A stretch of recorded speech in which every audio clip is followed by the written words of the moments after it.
కడప నియోజకవర్గం MP seat గురించి వస్తే అటు షర్మిల గారు అవినాష్ గారు వీళ్ళిద్దరి పైన పోటీ ఎలా ఉంటుందంటారు? ఎలక్షన్స్ తర్వాత అంటే కొంతమంది అభిప్రాయపడుతున్నారు షర్మిల గారు గెలిచే అవకాశం ఉందని చెప్తున్నారు సార్. మరి మీ ఒపీనియన్? అంటే ఇంత మునుపు పులివెందుల్లో కొంత ఎందుకంటే సతీష్ రెడ్డి గారు కూడా వేంపల్లిలో ఉన్న నాయకులు కూడా చేరడం జరిగింది. అంత బలంగా తెలుగుదేశం పార్టీ ఏజెంట్ను కూర్చోబెట్టుకోగలుగుతారు అని నేను అనుకోలేదు. అదేంటి తెలుగుదేశం పార్టీనా అక్కడ షర్మిలమ్మ గారా సునీత ఇద్దరు కలిసి తిరిగినారు, ఓటర్లందరికీ కలవటం జరిగింది. సింపతి ఫ్యాక్టర్ అయితే ఉంది.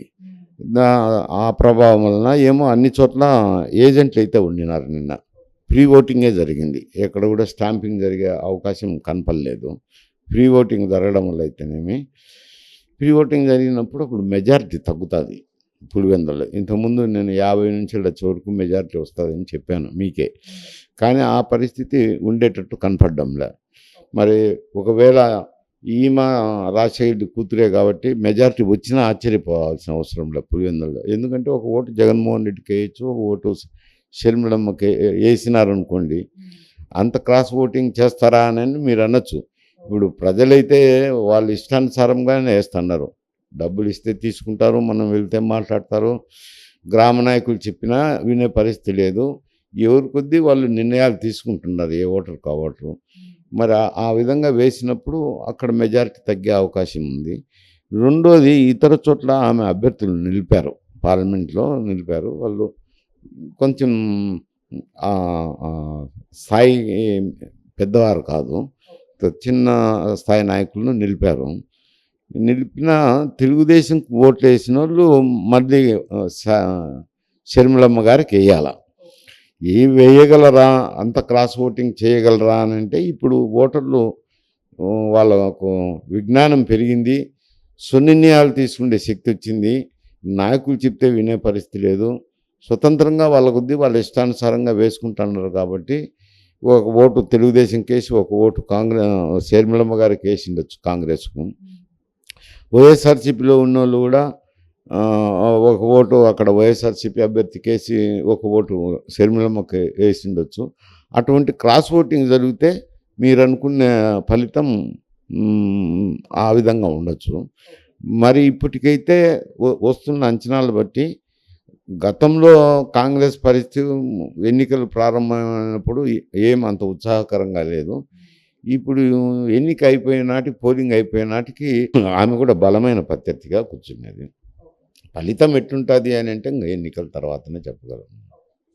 ఇప్పుడు కాంగ్రెస్ పార్టీ అంటే ఈ ఎలక్షన్స్లో చూసుకుంటే బలమైన ప్రత్యర్థిగా అయితే లేదు. మరి వచ్చే ఎలక్షన్స్ నాటికి షర్మిల గారి నాయకత్వంలో కాంగ్రెస్ పార్టీ బలంగా మారుతుందంటారా? అది కూడా కాంపిటీషన్లో నిలుస్తుందంటారా? ఈ వైసీపీ టీడీపీ మధ్య పోటీ అంటే ఇప్పుడైతే ప్రస్తుతం అయితే టీడీపీ వైసీపీ మధ్య, అంటే టీడీపీ కూటమి, జనసేన కానీ అందులో బీజేపీ కూడా ఉన్నారనుకోండి, టీడీపీ ఆ కూటమి ఉంది. తుదకు ఎన్డీఏ కిందకే చేర్చేసినారు. ఆ కూటమి తర్వాత ఇటు సైడ్ ఏమో వైఎస్ఆర్సీపీ ఒకటే పార్టీ ఈ కూటమిలో. రేపొద్దున మరి రిజల్ట్ వచ్చింది అనుకోండి, ఇది యాక్చువల్గా ఇదే వస్తుందని నేను చెప్పడంలో ఇఫ్ అండ్ బట్ చెప్తాను. ఒకటి, తెలుగుదేశం పార్టీ అధికారంలోకి వచ్చింది అనుకోండి ఈ ఎన్నికల్లో, వైఎస్ఆర్సీపీని నిలుపుకోవడం ఇబ్బందికర పరిస్థితి అవుతుంది. రెండోది, షర్మిల గారు కూడా ఇప్పుడు ఈ 2 మాసాలుగా ఎంతో ఉత్సాహంగా తిరుగుతున్నారు. అదే ఉత్సాహంతో కంటిన్యూ చేసిందనుకోండి కొంచెం ఇబ్బందికర పరిస్థితి. ఎందుకంటే వైఎస్ఆర్సీపీకి ఉన్న ఓట్ బ్యాంక్ అంతా కాంగ్రెస్ ఓట్ బ్యాంకే. ఆ ఓట్ బ్యాంక్ కాంగ్రెస్ షిఫ్ట్ అయ్యి ఈమె బాగా తిరిగి బలంగా ఢీకొంటే ఈమె బలపడే అవకాశం ఉంది. లేదు, వైఎస్ఆర్సీపీ మళ్ళీ అధికారంలోకి వచ్చి ఇవాళ చంద్రబాబు నాయుడు ఓడిపోయినారు అనుకోండి, తెలుగుదేశం పార్టీ, జనసేన, ఎన్డీఏ కుటుంబం ఓడిపోయింది అనుకోండి, ఆయనకు వయసు అయిపోతుంది కాబట్టి అయిపోయిన తర్వాత చంద్రబాబు నాయుడు కూడా పార్టీని నిలుపుకోవడం కాదు, అప్పుడు తెలుగుదేశం పార్టీలు ఈమెకు మద్దతు పలకచ్చు.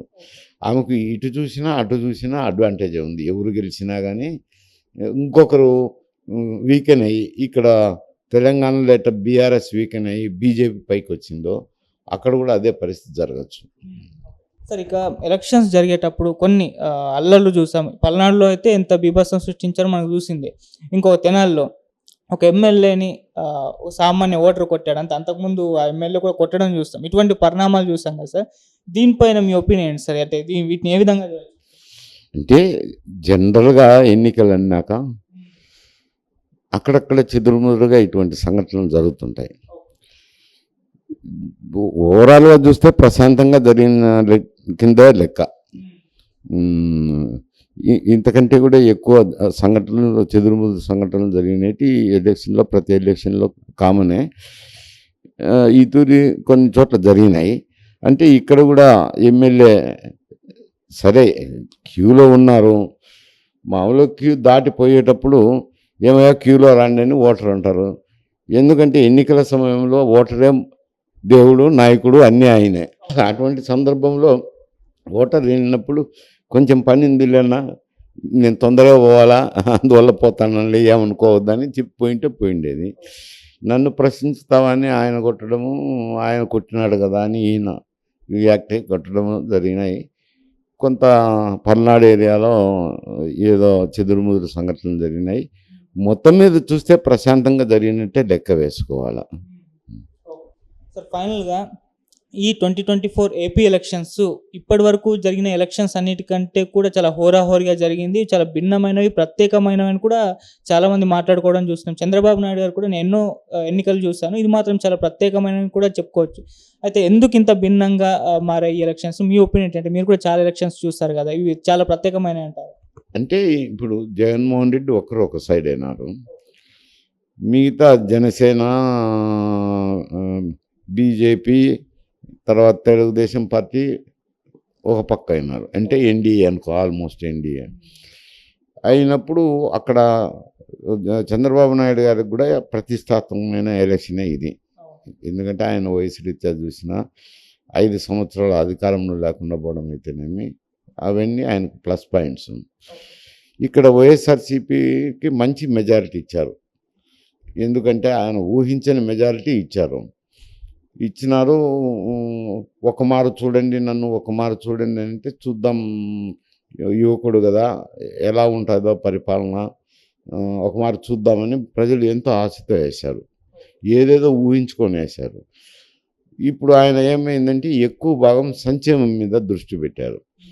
సంక్షేమ కార్యక్రమాలకు ఇవ్వటము, వాళ్ళంతా నాకు ఓటర్లు అవుతారు అని అనుకోవడం. ఇప్పుడు సంక్షేమ కార్యక్రమాల్లో కూడా ఏమొస్తుంది అని అంటే, చాలామంది అనేది ఏమంటారంటే, ఇప్పుడు డీజిల్ మీద పన్నులు వేస్తనేది కనపడుతుంది. ఇప్పుడు ఆంధ్రాలో ఎక్కువ, అన్నిటికంటే అన్ని రాష్ట్రాల కంటే ఆంధ్రాలో ఎక్కువ డీజిల్.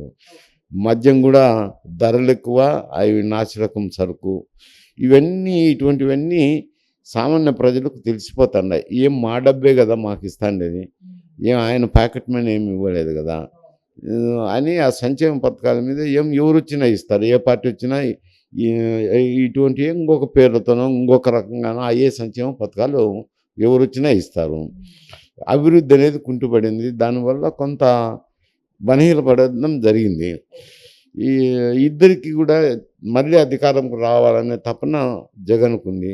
ఏదో ఒక విధంగా ఒక మారైనా సీఎం పీఠం అధిష్ఠించాలని తెలుగుదేశంకు.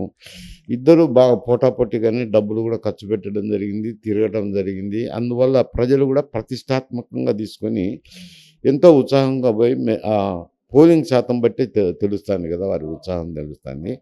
అందుకనే ఇవి ప్రతిష్టాత్మకంగా తయారైనాయి.